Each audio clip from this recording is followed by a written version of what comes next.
Good morning and welcome to the show. This is a weekly jargon. I am Jose Rodriguez. Rohi Zachariah. And today, Go folks, ahead. I was going to introduce myself, but we you have go. a special guest. Go right ahead. I apologize. My name's Gino Tremonti, Chief of Police at Madera Police Department. That's right, folks. You heard it here at the weekly jargon, the Chief of Police. And with that, we're going to give Chief Chiramani an opportunity to kind of introduce himself to the community. I know a lot of people know him, but he'll give you a little bit of his background and how he landed here in the city of Madera, this beautiful town that we serve. So, Chief? Yeah, interesting background. So I began my journey here in Madera in 2001. Just as a police officer. I came out of the academy after graduating at Fresno State. That's what brought me to the Valley. I'm originally from Santa Cruz. And out of the academy, Madera pushed extremely hard. Back then it was Sergeant Salas that was a recruiting sergeant. I didn't even know where Madera was on the map, to be honest with you. This was all new. I knew Fresno area, maybe Clovis, but that was about it through my Fresno State days. But then when I got recruited, I came on a ride-along. I fell in love with the community, this small community. I call it mid-sized now, but at the time, I felt like it was more of a smaller-time community that was located in the Valley. And just the acceptance by the people towards law enforcement and their love for the community really drew me in. So I've been here ever since. I'm a very loyal person, and so 24 years now, and I've worked my way up, working things like undercover narcotics. I've worked the gangs. I've worked all different sides of the city. I know the kind of the ins and outs, the good and the bad. A lot of people don't know all the bad. I've seen it all, but I still absolutely love this place, and I love the people here, and that's what keeps me here. A little bit on the side, I have a wife and two kids. They are both grown. One just graduated Fresno State. We are bulldogs through and through. My wife is a bulldog. I'm a bulldog. I got a bulldog across from me. And my joy truly is children. We started a kids camp here in Madera that starts next week, actually. It's our annual kids camp. I truly have a passion for youth and our future. The other passion of mine is cars. Some people may not know. I have multiple classic cars. That's what I do on the weekends. I drive them, rebuild them. I'm not the best mechanic. I have a neighbor who's actually really good, so I do a lot of time in his garage. But that's a passion of mine. Hopefully, before I leave my time as chief, I would like to start some type of large-scale car show here. I know there are multiple different car shows, but none of them drive through downtown. That's a goal of mine, to have kind of a Friday night Modesto style Graffiti night? Graffiti night. Oh, that would be awesome. Where the cars kind of are parked along 6th Street and everybody walks around like a show, and then at a certain time they all get to drive down a single lane downtown. I just think it would bring a lot back to downtown.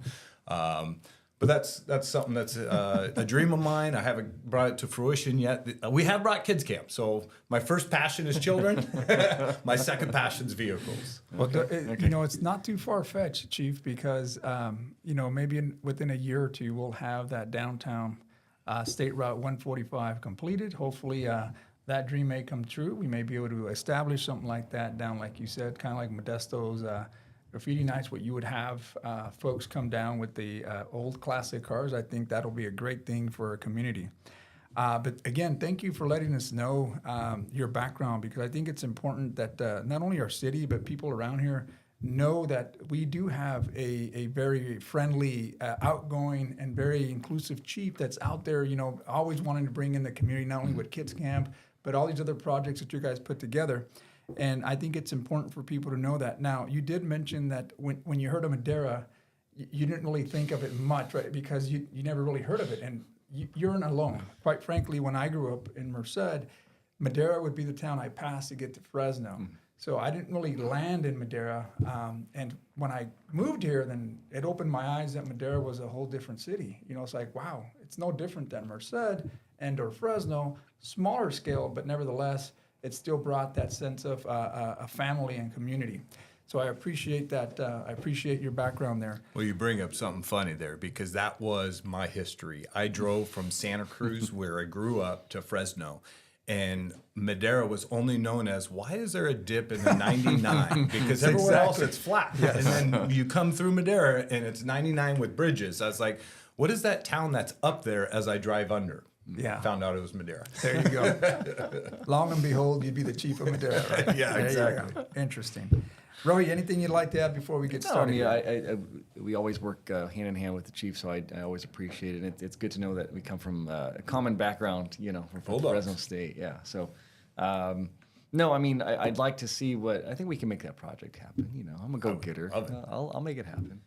Yeah, and I think it's a community effort, right? I mean, Rohi and I do serve on the Kiwanis. Obviously, you've been part of that as well through some of our meetings that we've had.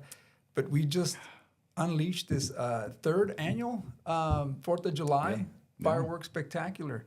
And that goes again to the partnership that we've had not only with the city, the county, and other folks that are out there, but we can bring stuff like that to fruition. And I don't mean to say that mainly within the city council. We can do that as a community. And I think you inspire a lot of people by saying that you know what, we do need that. And it starts with the conversation, and you heard it here first at the weekly argument. Yeah, I haven't released it much. I used to have a detective, Hector Garibay, that has a 55 Chevy that just loves, driving in car shows. And we go to car shows throughout the valley, whether it's the one that Clovis has downtown, that's beautiful, where they shut down the downtown. But none have the aspect where you get to hear the cars fire up and drive down a downtown corridor. I just think that brings back nostalgia. So with that, we'll get down to what we have planned here. Broke him in a little bit now. For this. We weren't talking cars. That's my joy. What are we talking? Well, cars are explosive sometimes. You know what I mean? And depending on what kind of car you have. But today, we want to talk about the nuisance of illegal fireworks or illicit, however you want to call it. But nevertheless, it does bring a concern to a lot of citizens leading up to the 4th of July and after the 4th of July. And I will tell you this. Although we have really strong efforts in trying to bring a centralized location for the 4th of July so that folks in the community, don't have to travel far, we hold this event at the district fairgrounds. But I will say that as I look around, it seems like there's a war zone out there, right? And people are always concerned about, well, man, it's like leading up to the 4th of July, I mean, you have fireworks going up from just dusk up until like 2, 3 in the morning. And then it continues on the day of the 4th of July. It's probably when it gets the most hectic, and then days after. So that's the topic today, is the nuisance of it. I mean, as obviously we're not going to dive in too much into what the city is going to do and what have you, but we want to hear it from a perspective of law enforcement. Like, what ramifications does that have, and how can that be prevented? Well, there's a lot to talk about here. We can really uncover a lot. But really, I mean, the difficult side of law enforcement is you have to make sure a community fully buys into what law enforcement's doing. And I think by the amount of fireworks that happens, because the people have to want to be policed. And so in this case, the amount of fireworks that goes off, I don't know if we have half our community fully bought in on seeing fireworks as illicit or illegal or dangerous in that way. And I say that because I kind of found it interesting. I was present at, and thank you guys for putting on the fireworks show. It's amazing. And the thing about that is the goal was to try and bring a location to where people could come to see that style of fireworks so they didn't have to do it in their neighborhood. But what we find is it's often a family event where most of those people wouldn't be the ones that are lighting them off in their neighborhoods or wouldn't even think about possessing those types of fireworks. The really good abiding citizens who follow every law by the T of the law. You know what I mean? So that makes it difficult. And I was going to bring up a funny story because it was interesting. After the fireworks show, I drove around and I actually did a couple seizures of fireworks off of people that were lighting them off. I was trying to help with the cause of reducing it. And it was interesting because on 145, I did a stop because I saw a couple shooting off. And when I get there was multiple kids, teenagers, but they all had the wristbands and necklaces that we handed out at the event. So I was thinking, wait, you guys just got that. Now you're going home and doing your own fireworks show. So I had to seize all theirs. But the problem I see is since day one of Independence Day, I mean, the very first Independence Day, they celebrated with fireworks. And it's the most well-known holiday to where celebrations are fireworks. And when we say this is legal, but this isn't, it's very difficult for people to stay within those boundaries because they may not always believe or want to follow what the government says. You know, legal fireworks are considered 50 milligrams and don't leave the ground. And the illegal ones go up to about 120 to 150 milligrams. Those are the aerial ones that are legal for vendors to use and put off at shows. Well, of course, people are going to want to get their hands on that. It's the same thing with like M80s. M80s were built by the military. Those were to mirror the sounds and boom of cannon fire and other things during military events.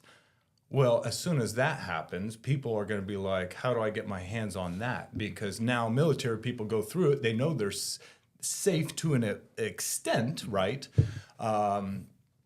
So it's really difficult in that way because every other state around us, it's legal. Not every other state. I don't know about Oregon, but when I'm talking mostly Nevada and anywhere east, you have it being legal, and I'm talking aerial fireworks, the things that we get frustrated with.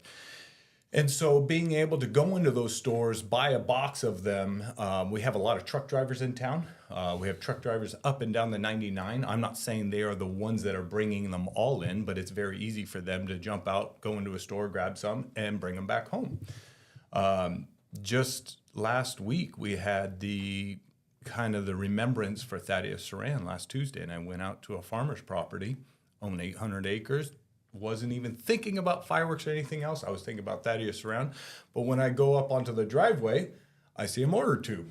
Here's a great law-abiding citizen, does so much for our community, but they, didn't see an issue with, on their personal property, lighting off fireworks. Now, did they? I don't know. I wasn't present, but, I see a mortar tube. What else goes in that? And it's really close to the 4th of July.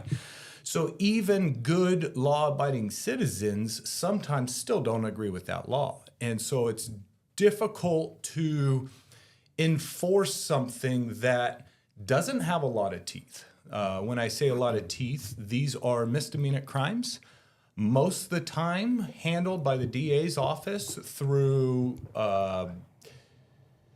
education, like a 4-hour education class, sometimes a small fine, and that's it. So there's not a lot of teeth. There's not jail time. But I don't know if we want to turn all these typically good law-abiding citizens that are celebrating into criminals. It's the same issue we have with gun laws. When we went from rifles and ARs, and then we started talking about what's assault rifle, what isn't, and you have so many people with these, and then all of a sudden you turn them all into felons, people start to get really frustrated and say, I was legally able to own this. I've been a good law-abiding citizen. Now you just turn me into a felon, and I have to make a decision. Do I turn it in? Do I register it as an assault rifle, or do I hide behind the scene of my home and hope they never come and knock on my door? These are the difficult things that we deal with as a community. I do hear the cries. I do hear the requests. I do understand both sides. There's people that talk about their animals. It's a big deal for animals. Mm-hmm. And I have had dogs. I don't have a dog now, but I've had dogs. I've seen the effect on it, and I know how much people love their animals and what it could do by them trying to get out and losing them. But I can't always make a decision off of a dog at the same time. We'll probably get into our enforcement efforts, but let me leave some room for questions, because even that little kind of communication I just had may raise some questions for you guys. No, for sure. And I think Rohi may have a couple of questions. He's been kicking me on down here. Let me do it. No, I guess, coming from, I've never had the desire to shoot those, because I'm always, concerned about for one, be lawn biting, but the dangers in them. But I guess coming from the gun side, because I like that you hit that point. When you say, when we look at it, and probably like besides California, there's probably a large portion of the nation that allows these types of fireworks. And when you see like the result of some of these fireworks going on around town, would you say the majority of the issue is around like the house fires that are caused? Is it personal injury? And to say that is basically, if California was to all of a sudden have a swing in thinking and say, hey, you know what, let's just legalize this. Let's just, like how we're having in the gun industry, if we just said, let's legalize these kind of fireworks, do you think there would be a dramatic increase in anything else outside of what you're seeing now? Because I mean, again, looking at like places you said, like Nevada, they're not like July 4th, the entire state is in fire. There's not thousands of people blowing themselves up. Like seems like they have it under control about what they're doing. What's so different about us here that are Californians just built different that as soon as I get an M80, I think I have to like hold on to it and blow my hand off? Or no, what do and you think? I haven't ever lived in any of those states, so I don't know if they do education on proper handling of fireworks or anything like that. But one of the things I see often is they do it in the darkness and they do it in speed, which can cause issues and safety issues. Okay. So if it's legalized, let's think about it in this way. If it's legalized and we teach people how to put a mortar tube in the ground safely, one of our biggest, most destructive issues this previous 4th of July was a mortar tube tipped over on the ground and shot straight towards an elderly woman's house. It hit the side wall of her garage, blew out the entire side wall, entered into the garage and exploded and damaged the vehicle. Luckily, no one was in there. That is a very destructive thing. Sure. But if it's properly placed and some education on that, possibly it could be more safe, more safe than it is now. Yeah. But right now, they run out, they throw it in the middle of the street. They know they can't leave that tube in the street. They throw it in there, and then they go run because they don't want to be seen around it. They just want to enjoy it. Yeah. But that's possibly, so I'm not saying we should do that. I'm just saying there's areas that I do see where the dangers arise because they're doing it under the stealth of, I know it's illegal, so I'm going to hide and try and where I'm doing these things. Allow them to go out to a park that has no trees around type thing. Right now, the first place I went was Maple Court. It's the end of Maple Court. And in the center of Maple Court has a bunch of gigantic trees. And one year, some of them had caught fire. And all around the court were parties with people shooting the fireworks. The people that live in that area, they fear that those things are going to catch fire, fall over on their homes. Totally understandable fear. So that's why we patrolled that one so hard, and we caught people with illegal fireworks. There was one party that received citations. The other one were seized. So, I remember walking that precinct, and that was one of the bigger concerns. I think I had reached out to the chief at that time, that there was some concerns regarding the residents talking about, not only the high school behind them, but also the fireworks being one of their bigger concerns. Now, when we look at the 4th of July, I know it's patriotic to get out there and fire up a firework, no different than it was for the New Year's, right? I mean, this was how we celebrated things. But as we became more urbanized, more population, obviously that requires more gunpowder, more fireworks. And what I see is, especially in these controlled events, is that you have pyrotechnics, marshals that can foresee or project the fallout of that, right? So a lot of the times, we don't really see that when we're doing it from our homes or when we're out there out in the street. But you do leave residues that are not only in the air, particulate matter, but you also leave residues that can land on vehicles, damaged roofs, and more importantly, fires. And I'm not saying that I don't know from the calls of service how many were fires, but I can imagine that every year, based on the population, you're going to get someone's home on fire. And that could be either here in the city or on the outskirts where you have a lot of dry brush, especially in July. It's easier to catch fire, and before you know it, we have issues out there. But that was kind of my point. I mean, like, again, coming from the gun side of it, like California's approach was always to say, look, it's about safety. So, right now to buy a gun, you have to take a test, which shows you have some competency. But starting potentially in 27, they want you to take an 8-hour course with live fire training because they want to make people who are buying guns safe. And that was kind of the question, is to say, like, if California was to take that approach to fireworks or these type of fireworks and say, hey, look, before you can buy those fireworks, you have to take this 4-hour course or maybe 8-hour course to teach you about pyrotechnics and the safety, how to, wind, whatever would be involved in like getting a normal pyrotechnics license maybe.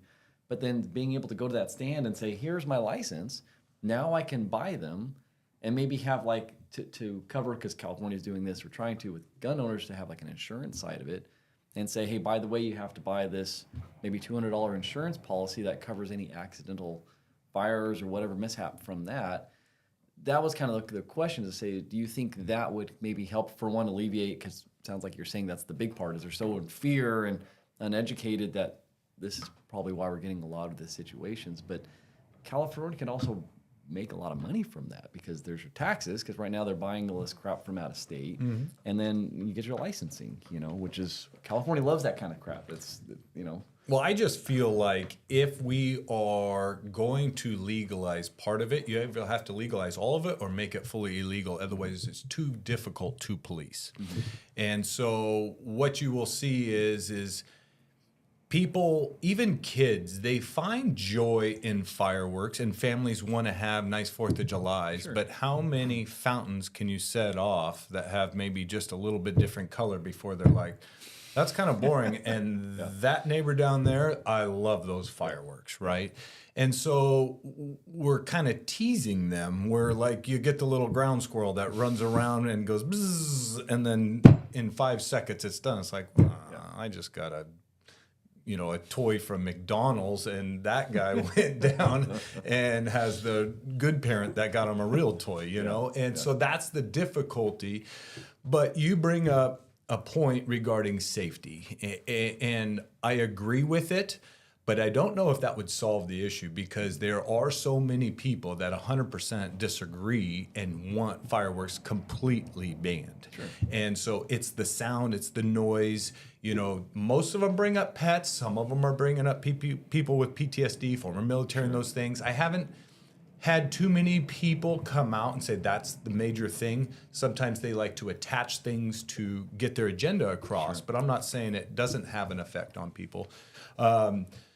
So I don't know if that would meet it, but I do agree, like he was talking about, and you bring up on the safety side, they don't bring up wind, right? And your guys' event that you put on that was so great got delayed as a result of the wind. Yeah. Normal public doesn't care. Like, I'm shooting this off no matter what. And I was there. Facing to the east of 99, because I was at the event, enjoyed the event. I want to be a part of these family events. Yeah. And right across the 99, I'm like, that show's going off. And that was felt like a real show. So I get where even the people sitting there, those are mostly law-abiding, they're like, look at over there. Who's taking care of that? So it's difficult. And just to add on to your point there, Rohi, I feel like if you had these folks bringing in these classes and licenses, and it becomes extremely expensive, because in urban areas, not only are you going to need the pyrotechnic license, you're going to need the space.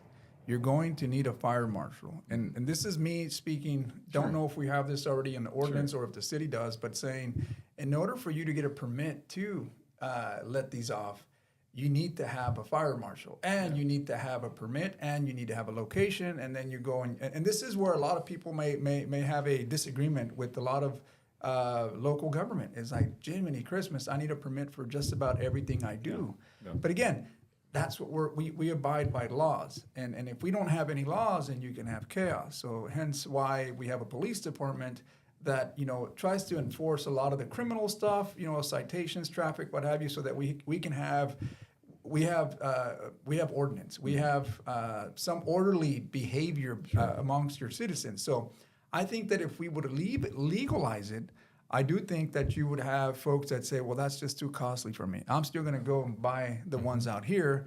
And you see it also in cannabis, right? We did something with cannabis to try to see how we can legalize it, to bring it to a place. But even them are saying, it's just too expensive for me. Sure.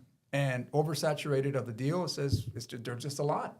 And the state isn't doing enough to come down on these folks that are selling it illegal. So I think you'll have a similar approach, but more so I think you're going to require to have a confined space specifically for that. And I touched only on the particulate matter, but when you light up fireworks, there's a lot of metals out there, heavy metals that get in the air, hence why you need a good fallout. And I think that with people, that's not in your mind. I don't care about the air quality, but imagine if everybody lit up these and all this smoke came up. Well, let me give you an example of a different city and how they took action, and then we could kind of discuss that. So I grew up in Santa Cruz. Yes. You would think the safest place to shoot off fireworks would be the beach towards the ocean. And growing up, you would all go to the beach. You would all hang out on the cliffs. The people on the beach would be shooting the fireworks. They felt it was too unsafe to do that on, so they did a complete shutdown, no fireworks at the beach. That is an all hands on deck, and basically they put sheriff's deputies, because that's who patrols that area, at every single entrance to the beach for the entire night. And they just patrol the beach. Well, guess where all the other chaos happens? On the streets, in the homes. And so you can do a zero enforcement, but the amount of resources it takes, we could do a zero enforcement in a specific area. So we deployed 27 officers that night. But you have to understand, we deploy officers to the event to make sure it's a safe event. We deploy officers for DUI enforcement. Life is first priority for us. And fireworks don't always equal life issues, right? Safety issues. And so people struggle because they may see a cop driving around. Well, he's out there looking for DUI drivers, which is a priority on a 4th of July. But then you have patrol officers, right? And it just so happens at 9 p.m. or 9:15 at the night of 4th of July, we get a train versus pedestrian. Yeah. And you want to talk about a resource drain, right? So we still have calls for service we have to handle and investigate the issues that are going on there. So we could handle a square block, not just a square block of a neighborhood, but what I'm talking is a beat. We have a 4-beat system. So I could take what I call beat 1 or beat 3, whatever beat, and we could say we're going to deploy 27 officers and we're going to make sure there's none. But what's going to happen in the other 3 beats? I mean, so we've taken different approaches throughout the years. So some people say, is it declining? And I always say it's kind of the same. It doesn't matter what we do. If we do heavy enforcement prior to, try and get the online sales through Facebook marketplaces, some of those other places. We do a ton of resource management there a couple years ago. We didn't see a major decline in aerial fireworks. So it just depends on where you want your finite resources deployed, because no matter what, on the 4th of July, there'll still be fireworks. You know, and to Rohi's point, I feel like if we could, and this is me just throwing something out there. Again, a lot of the comments that are made here, they're opinions based on our personal experiences, right? But one thing that came to mind is you said, let them be licensed. Let the city maybe have some type of license or permit for that given day. Yeah. Well, I would say, well, yeah, bring it to the district fair. You have a confined, controlled area. Light them up. But you have to be licensed, class, everything, and let a professional pyrotechnic take them up. I'm not sure if that's grade for them. If that's the grade of fireworks, they probably come from New Mexico, Arizona, or some Who other wants place. to take on that liability? Are you going to take on that liability? Is your insurance at Zach's going to cover that? So here's what I'm trying to get at is that I would rather see it in a controlled space than people trying to fire them up in areas that, frankly, don't really have these fallout zones, don't have a fire marshal, don't have, and again, everything is safety. I would not encourage people to say, let's go out and do this. But if that was the resource or the recourse that we wanted to take, I would say, well, put it in a controlled area. But that would be my reminder that, I don't remember what year it was, the fireworks that happened just west of us here at TNC Park that lit the building behind it on fire. And that was a professional company lighting fireworks not even a block across the street his home. So, I mean, to say like, what's a safe area? I mean, if a controlled pyrotechnics company can light fireworks in a park where a building or businesses are probably not even a quarter mile away, the whole city should be on limits at that point. There is always a chance for an accident to happen, and we have to understand that. So it's you can't go off the one-off. You can't always try and find the safest place. It's like an airport. There's always a chance that an airplane's going to come down, and so you have how many houses leading up to. You do your best to clear the airspace leading up to and beyond, but there's still a chance that an aircraft will come down. And it's the same thing with fireworks. There's a chance that that mortar tips over in the neighborhood and then goes directly towards the house. Was that the intent? Not at all. The intent was celebratory. They wanted to see it up in the air. Was it illegal? 100% illegal. Did it turn into a felony as soon as it shot on the house?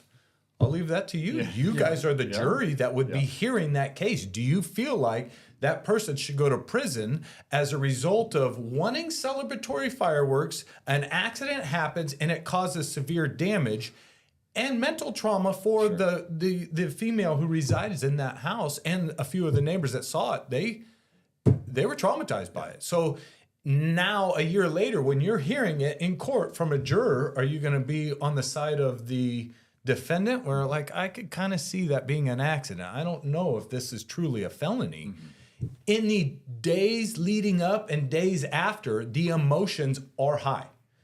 But what happens 6 months later when you're sitting in court and the gentleman's in a suit? I'm not saying this one it was, but, you know, or as a good law-abiding citizen, you're like, oh, I kind of changed my mind a little bit. I could see that. He's got a family. I don't think he's a felon off it. So it's difficult on how we charge these. But that's why it's frustrating when you look at regarding that, like, the crime for lighting a CO2 bomb, which is essentially what my physics teacher would do in class, is put CO2 in a water bottle and show expansion and it blows up, and obviously it's controlled. It's just he puts a little bit, but that's a felony in California. So why is that my teacher committing a felony, and why are we considering that a felony? But something that's like an M80, which is an explosive, it's designed to explode. It's okay, if you get caught with it, it's $1,000. So the difference between a bomb or an explosive and a firework is 100% intent. Was the intent celebratory? But then M80 doesn't have any celebratory. It just goes boom and... It does, because they sell them in fireworks stores. Now, the original M80 had so much, it's a full-on explosive. But they sell M80s, M1000s, and they don't have the same amount of powder or charge or anything. But half of the fireworks that go up in the air just go loud boom. People are like, oh, man, that was a strong boom. You know what I mean? It's sound and sight for fireworks. And so that one is pure sound, and it's just that shock of, wow, that's a boom. But there's no intent to destroy something. So if they put it up against a house and then lit it, well, that changes the intent from celebratory, I would just want to hear the big boom like a firework, to I want to destroy something. And so it's the same thing. Let me put it in this sense, like a baseball bat. A baseball bat isn't a deadly weapon. But if used in a fight and hit across the head, you're charged with assault with a deadly weapon, but the bat alone is not a deadly weapon. The M80 was designed for, to replicate something, but if used wrongly, it could be used as a destructive device. So if it's used in that way, then yeah, it's a bomb. If it's not, it falls under the misdemeanor. So why aren't more people buying cannons, since cannons are illegal and they make the same boom? Can I light off my cannon on the 4th of July at 10 o'clock and just get with nothing in it, I'm just going to say no to you now. I'm just not even going to go down that rabbit hole. I'm going to say no, Rohi, no. I just want I'm going to throw a flashlight in the sky so I get some light. You want the light side and then a bang. I'm just saying. And you see this with farmers, right? They're trying to scare their crows for their cherry crops. Exactly. And they do that with, again, there's a Sound cannon purpose, thingies, right? yeah. And I think in this case, you said celebratory, right? 4th of July, everybody wants to celebrate the 4th of July, and getting yourself a hold of an M80 or a firework that goes up in the air. I mean, what better thrill can you get? The problem that lies in that, though, Rohi, is if you're not very sure, you're not a professional, this is the first time, this is where you get a lot of these accidents, because people don't know that lighting up a firework may take a bit for that that fuse to come down. or it may just go off in your hand. You don't know what you're going to get. And the incidents that I see is like, I've seen incidents where people have gotten their hands blown off, let alone their eyelashes are gone, or they get a big boom in their eyes, you know, and they weren't thinking that they were going to end up in a hospital. Their thoughts were, I'm going to light this up, and there's this rush of me wanting to get this excitement to hear this bing bang boom, and before you know it, you're bing bang boom in the hospital, and that becomes a problem. More importantly for our community, I think we've been hearing more.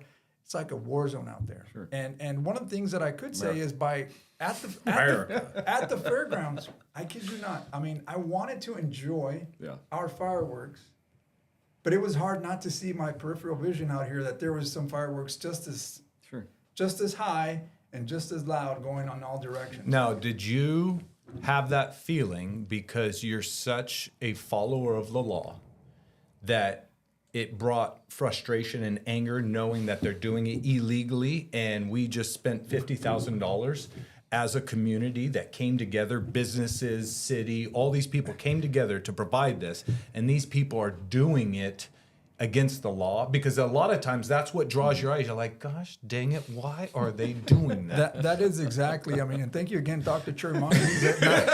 Sorry, I went into the mental side of it. Yes, it does bring a little bit of distaste, right? Because you do spend a lot of time. I mean, you know the efforts that it is to try to have this done. It's not cheap, you know. It's pretty expensive because, again, we're trying to facilitate this event in an area where not only do you have to lease the area, you have to pay the pyrotechnic, you have to have security, you have to have organized events with vendors, and then you have to kind of make sure that people are everything's in good standing. So to bring this event to the center of town and to see how much fireworks around that, I mean, I look at I'm more about like, well, shoot, air quality. I mean, look at all the stuff that's going on this specific day. It's not just in Madera; it's everywhere. But I think we need to do a better job. And I say we, myself, and maybe others, advocating for, hey, this is why you want to come here. And I understand people don't want to get out of their home. They want to do it from their homes, from the comfort of their pool, from the comfort of their neighbors. That's fine. But you can always. I spoke to one of the council members out here, and he said, I just parked my chair, and I was across the district fairgrounds, and I watched an amazing show without having to be there. And that's fine. A lot of people can do that. But it is discouraging to see that you've tried all this effort to try to round up all these people to come in and enjoy an event, and yet you still have a lot of the stuff that goes out. And, you would think it would reduce it. Yes. But I don't know if it's you have to do this for years. It's not a one thing. Let me try this to see if it works, but rather it's got to be very consistent. And again, educating people to tell them, hey, there's no need to do that. Just bring your chairs. We have the event for you. Rohi, myself, and other partners with the city, county, and all these other service groups that want to help, bring it to you here in the center of town. What I want to make sure that people listening understand is we've talked about numerous issues and difficulties we have with fireworks and firework enforcement. But I want to make sure that both the city and the Madera PD is strictly doing their best to try and enforce the law. We're not driving around being like, we don't care, because I'm bringing up issues, but it doesn't mean I don't care and we don't try and enforce the law to the best of our capabilities. Sure. And the first thing we knew we had to do was at least bring an event to provide a secondary place for them to go, which we have done for 3 years now after the hiatus from the golf course. It's been great and outstanding. But one of the things we also have to understand is this is going to be another thing like traffic and speeding, that it's always going to be a problem. Some people agree, some people don't agree, but with the amount of people and time, it's going to be like the war on drugs. The drugs are always there. There will always be an inlet for them to come into our community, and our goal is always to try and keep them out, but they will leak through. These are societal problems that if someone doesn't agree, they could still do it. We just have to now do our best to enforce it. But I don't think we could ever get to a place where it's complete silence, no fireworks on the 4th of July. And I think that just has to be an understanding, but not accepted. We should always be trying to get to a certain goal, But is that goal truly reachable? Are we ever going to be able to get every drug off our street? Are we going to be able to stop every speeder or illicit driver? When you're driving down the road, you get frustrated, like, where is the police? And that's what happens in your neighborhood. That's what happens with you at the firework. You're like, where is the police on that side of town? And why are they not going after them, right? It is not for lack of effort. It's just finite resources compared to how much is actually occurring. And in a positive sense, I want to give a positive report for the 4th of July. We did not have any major injuries as a result of fireworks or gangs, guns, or anything else on 4th of July. That is a night where everybody is out and not everybody gets along in our community. We had one of the safest nights that night. We did have a train versus pedestrian. We did have a building catch fire as a result of a firework, but it was not accidental. And I want to make sure that's clear. All of the fires that were related to fireworks that were accidental were all minor grass fires that occur, talking about wind and things that affect things. This one was a direct one, an argument between two roommates, and one roommate got kicked out, and he lit aerial firework into basically